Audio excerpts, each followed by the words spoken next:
Hi, my name is Talia Bowles, and this is a graphic design case study. My main goal for creating this video is to go over my process and discuss some of my decision making. So, specifically in this video, I'm going over an event poster that I designed for Jared Silbert's art show opening at Park Gallery in San Francisco. The main details are that it's a digital event poster that would be posted on Instagram. This project took less than a week, and yeah, it's for an art show opening. So, here is some of Jared's past work just to provide some context because his past work and also his work, specifically this show, is my main reference for my event poster. He uses really great colors. I also love his process, which I'll discuss a little bit later. And so when he reached out to me to design a flyer for his art show opening, I was very excited. So we had a quick call just to go over what his general expectations were for the poster. You know, getting all the details and content that needed to be on the poster, understanding that it'll be posted on Instagram, so a digital medium, and any expectations in terms of the look and feel of the poster.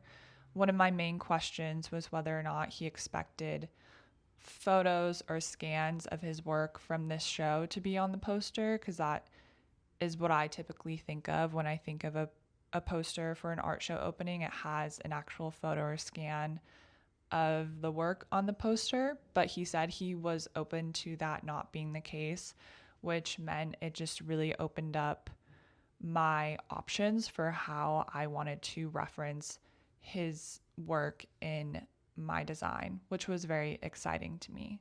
So after this call, I was thinking about the general direction that I wanted to go in, and the main idea I had going was this idea of using the letters, so whatever content needed to be on the poster, as a frame or like a border around the poster, and then doing some kind of central image that specifically references one of his works that was going to be in the show, so that the poster would end up looking like a framed piece of art.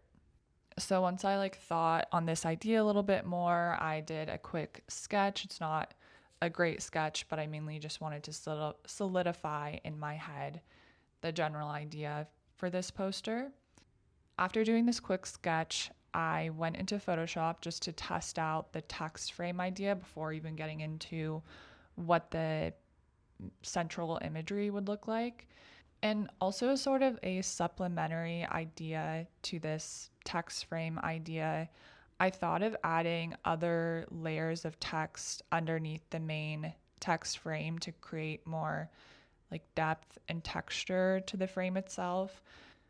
But it just wasn't really working. I realized, especially once I added a background color, it was not turning out how I wanted it to. So I decided to scrap that additional text under the main text frame.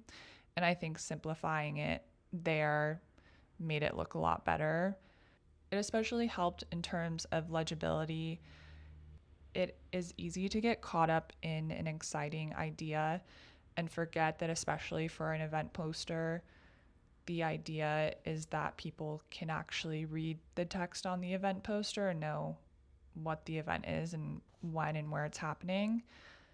And this kind of goes into how I created that text frame in general. In a lot of my posters, I like to break up individual letters in a word and basically not set them in a straight line and kind of rotate them and twist them and make them feel a bit more kinetic.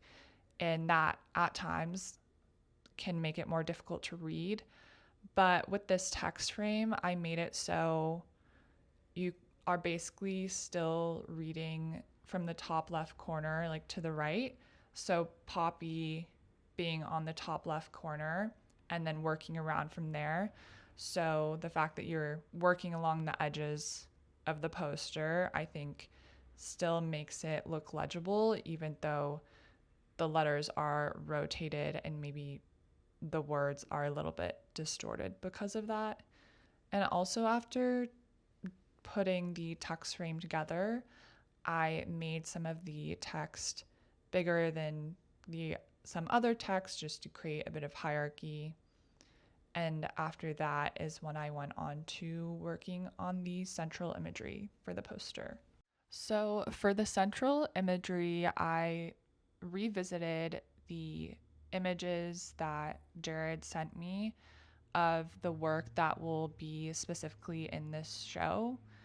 There was one specifically of small poppies falling down kind of through the frame of the piece that really stood out to me because I felt like the motion of the poppies framing matched well with the kinetic energy of the text.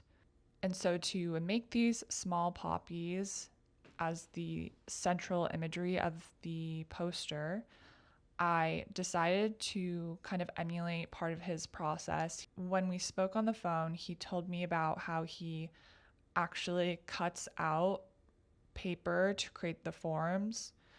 And so for the poppies or the small poppies on my poster, I decided to use tissue paper and ripped up the tissue paper and arranged them on my scanner and then scanned them into Photoshop. And that's how I created those small poppies. And I created a couple different versions just so I would have some variation to work with and arranged them on the poster similar to how they are in the specific work that I am referencing.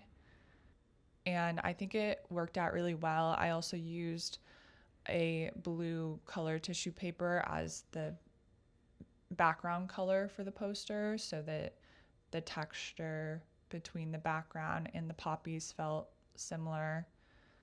And I also explored a couple or two main different colors for the text. I initially had the text as like a bright red color, but once I got the poppies in there, the poppies are also bright red, and so they seem to blend together a little bit. So I decided to go with a dark brown color for the text.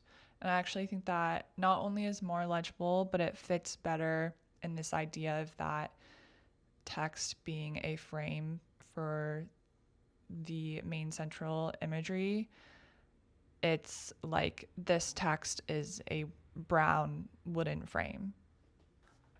So after this was all solidified, I sent it to Jared and he was really happy with it. He basically had a note on the placement of 2 letters, and so I just had to switch that up a little bit. It was a super easy fix, and then after that, we were all good to go.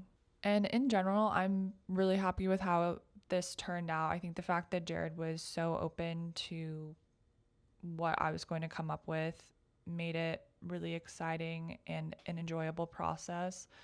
I also like the fact that I was able to use the tissue paper to create forms rather than illustrating flowers. I'm not super comfortable with illustration, nor do I enjoy it very much. So I felt like this tissue paper process was a good way around that still came up with a result that felt in line with my general style, but also Jared's style and look and feel of his work.